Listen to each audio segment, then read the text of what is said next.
Kalau udah punya Samsung Galaxy S7 Edge, apakah harus beli Samsung Galaxy S8?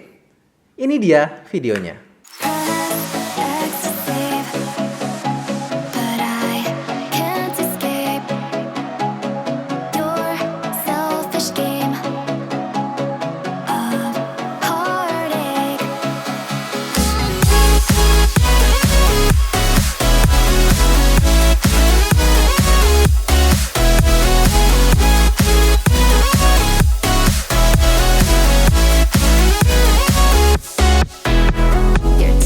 Sebelum kalian komen yang enggak, ya pertama memang kumis saya panjang sebelah, nggak tahu kenapa. Terus yang kedua ini ada dua garis gini nih kayak orang India. Saya juga nggak tahu kenapa, katanya sih sama anak-anak ditempelin stiker pas lagi tidur semalam. Tapi ya udahlah ya. Kedua smartphone adalah smartphone yang keren. Punya salah satu di antara keduanya merupakan keputusan yang tepat. Cuman ada beberapa hal yang saya temukan menarik setelah pura-pura jadi orang kaya dengan menggunakan kedua smartphone ini bersamaan sebagai daily driver dalam kurang lebih 5 hari terakhir. Sebagai permulaan, saya beli Samsung Galaxy S8 ini dengan harga 10,5 juta. Nggak dapat bonus apa-apa karena memang belinya pas di luar masa pre-order ya. Agak sebel sih, tapi ya rezekinya baru kekumpul pas itu sob. Jadi ya udahlah, terima aja, masih untung kebeli. Yang kedua, saya beli Samsung Galaxy S7 Edge ini bekas dengan harga 5,8 juta di laku 6. Saya pernah bikin videonya sebelumnya. Jadi mungkin sobat bisa lihat. Masih ada garansi 30 hari dan bayarnya juga COD. Lebih baik saya taruh aja deh link di deskripsi juga kalau misalnya sobat mau tahu lebih banyak. Oh, S7 Edge-nya bekas, banyak bocelnya dong. Alhamdulillah sob, milihnya yang kondisi mulus. Mau di belakang ataupun layar masih kinclong dua-duanya. Kayaknya pemilik sebelumnya pakai kombinasi casing sama anti gores deh. Walau bekas pemakaian ada sih di bagian fingerprint sensor, tapi ya itu doang. Di sisi desain, kedua smartphone ini hampir mirip. Bawa layar melengkung di sisi yang nggak dipunyain smartphone brand lain tentu ngasih karakter dan eksklusivitas sendiri. Hanya saja aspek rasio Galaxy S8 yang lebih memanjang dan layar depan yang terlihat kayak layar semua ngasih penampakan yang luar biasa ganteng.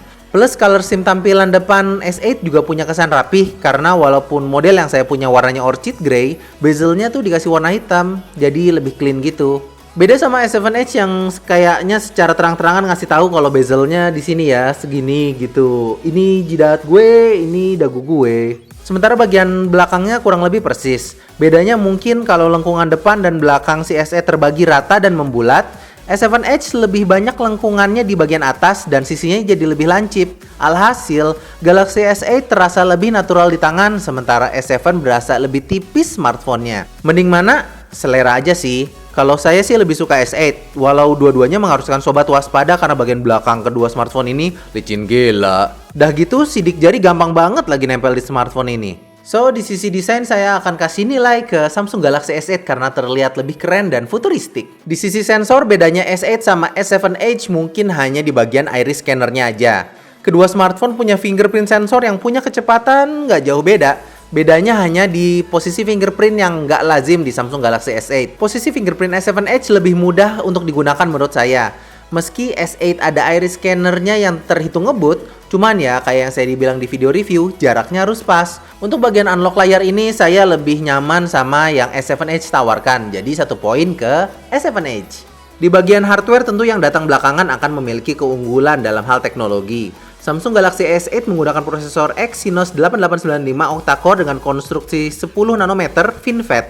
Sementara Galaxy S7 Edge tertinggal satu generasi dengan menggunakan Exynos 8890 octa-core 14 nanometer FinFET. Sejauh apa sih si S7 Edge tertinggal? Well, kalau lihatnya dari Antutu benchmark saja sih lumayan ya. 120.000 versus 170.000. Kalau hasilnya sejauh ini saya harus kasih poin ke Samsung Galaxy S8 karena secara nggak langsung ngasih tahu kalau dia akan lebih enak digunakan dalam jangka waktu yang lama. Cuman untuk penggunaan sehari-hari apa iya sampai sejauh nilai benchmarknya? Untuk mengetahui hal ini saya memilih 10 aplikasi yang paling sering saya gunakan sebagai benchmark. Pada awalnya, Samsung Galaxy S8 memimpin, membuka aplikasi sosial media dan produktivitas dengan sangat kencang, walau S7 Edge juga nggak terlalu jauh responnya. Nah, memasuki bagian game, barulah terlihat mengapa nilai benchmark mereka jauh berbeda. S8 lebih cepat untuk membuka game berat seperti Space Marshal 2, sementara S7 Edge terlihat ngos-ngosan untuk buka game ini. Memasuki lap kedua, akan menggambarkan kemampuan multitasking. Di sini kelihatan S8 nggak ada masalah untuk menyimpan aplikasi sosmed dan produktivitas di background. Tapi pas ke bagian game, walau game ringan kayak Magikarp Jump ini, S8 mereload gamenya dari ulang, sementara S7 Edge masih bisa menyimpan Magikarp Jump dan Rodeo Stampede di background. Cuman lagi-lagi, pas S7 Edge ketemu game berat, susah bukanya, bahkan sampai crash. S7 Edge nggak jadi nyusul deh, dan akhirnya kalah sama S8 dengan perbedaan 2 detik saja untuk skenario ini. Di sini apa yang bisa kita dapat? Yang pertama, AnTuTu Benchmark itu tidak menggambarkan suatu smartphone akan lebih baik dari smartphone lainnya dalam hal experience penggunaan. Ini bedanya 50.000 poin loh. Tapi beda tesnya cuma 2 detik doang. Itulah kenapa reviewer macam Putu Reza nggak pernah mempermasalahkan AnTuTu. Karena memang AnTuTu cuma menggambarkan raw power prosesor ketemu sama layar dan optimalisasi software. Jadi buat kalian yang suka ngomong, mending Xiaomi Mi 6 atau OnePlus 3T karena AnTuTu benchmarknya lebih tinggi. Ya terang aja lebih tinggi, kalian curang. Karena Xiaomi Mi 6 dan OnePlus 3T itu layarnya cuma Full HD. Nah, kalau ini kan layarnya 2K. Yang kedua yang bisa kita ambil adalah Samsung Galaxy S8 ini lebih cepat untuk processing aplikasi ringan. Tapi ya emang dikit banget, karena prosesor S7 Edge ini masih dalam kategori prosesor yang termasuk cepat. Ketiga, Samsung Galaxy S7 Edge memiliki manajemen RAM yang lebih baik ketimbang Samsung Galaxy S8. Yang ini agak sulit diterima sih, karena keduanya memiliki LPDDR4 RAM sebesar 4GB. Jadi teknologinya sama dan besaran RAM-nya juga sama. Kalau saya lihat ini lebih ke optimalisasi software. Samsung Galaxy S8 ini lebih agresif untuk matiin aplikasi game yang berjalan simultan. Karena kan beberapa aplikasi yang jalan di background itu tentu akan menguras power ya. Tapi ya gitu, trade-off-nya sama user experience. Yang keempat, Samsung Galaxy S8 menang jauh ketimbang Samsung Galaxy S7 Edge dalam hal bermain game. Tapi ya lagi-lagi, S7 Edge juga ketika dipakai main game juga nggak terlalu buruk kok. Masih tergolong enak karena prosesornya masih termasuk prosesor bagus. Kalau saya lihat sih lebih ke aplikasi yang ada sekarang masih belum ngambil advantage dari processing power S8 yang begitu besar. Terus sia-sia dong? Ya enggak, seperti yang saya katakan tadi, Samsung Galaxy S8 ngasih jaminan akan lebih enak dipakai dalam jangka waktu yang lama. Terus untuk sektor performa siapa yang menang? Kalau menurut saya sih adilnya saya nggak kasih poin ke siapa-siapa karena memang bedanya cuma 2 detik doang. Nah, sekarang kita ke bagian kamera. Sama-sama punya kamera yang sama, yaitu 12 megapiksel f1.7 dengan sensor 1,4 mikron. Hasilnya kayaknya emang beneran pakai sensor dan lensa yang sama deh. Kayak cuma ditweak dikit di image processingnya dalam prosesor aja. Karena kedua HP hasil fotonya bagus ya sob. Tapi foto pertama ini nunjukin kalau S8 punya saturasi warna yang lebih tinggi sedikit ketimbang S7 Edge. Yang biasanya common user lebih suka sih kalau warnanya lebih gonjreng. Untuk gambar kedua smartphone ngasih level detail yang identik.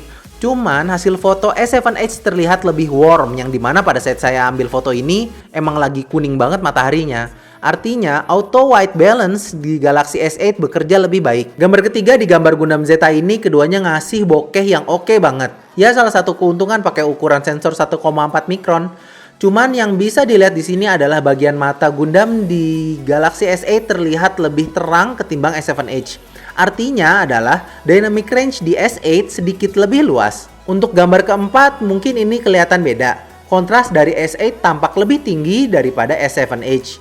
Jadi kayak lebih film look dan terlihat lebih dramatis.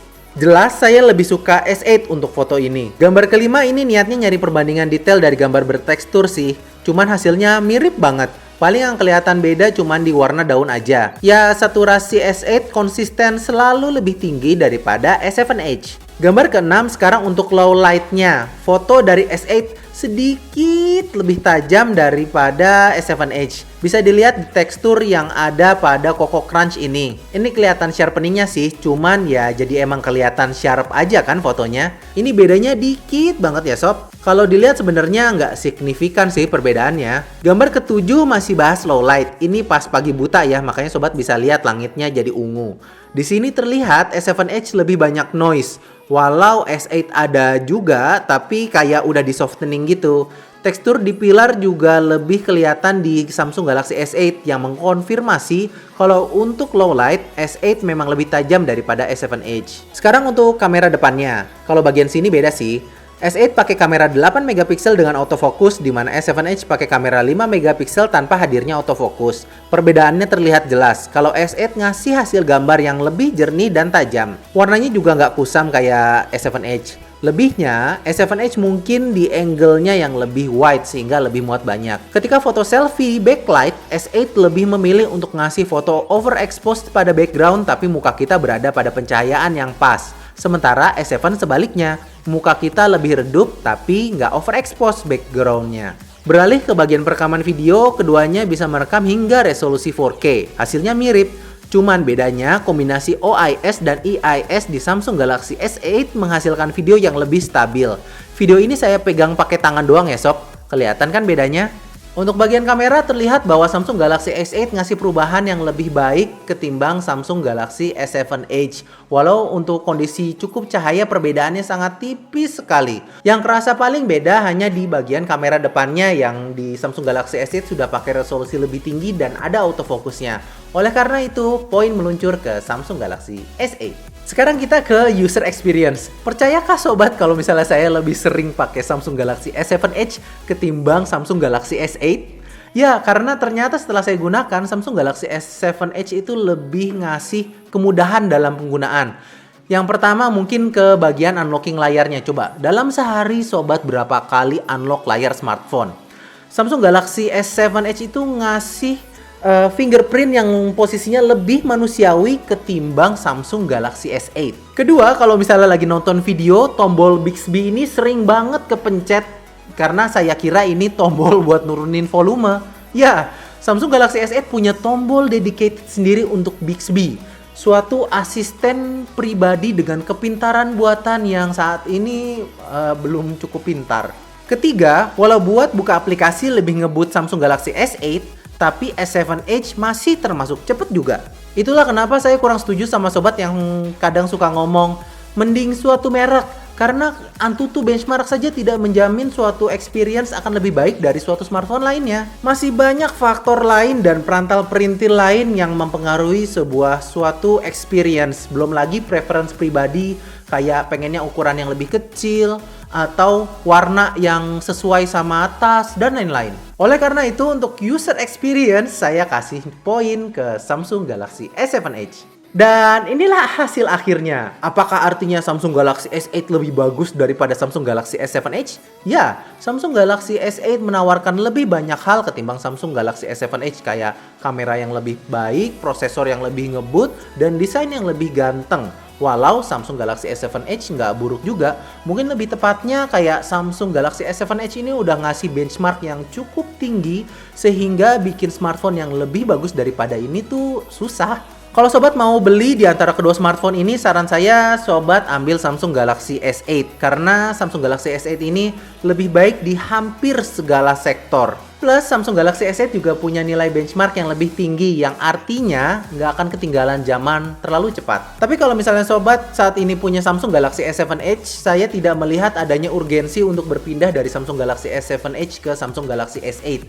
Karena saat ini Samsung Galaxy S7 Edge itu masih terbilang smartphone yang keren dan enak dipakai kok. Saran saya sih si Samsung Galaxy S7 Edge-nya dipakai aja dulu sampai setidaknya tahun depan. Uang yang ada saat ini mungkin bisa dibeliin DP motor dulu, terus digojekin dulu, terus dapat usaha dulu kali, ya terserah lah. Yap, sekian aja video ini. Semoga membantu sobat untuk memutuskan mau yang mana.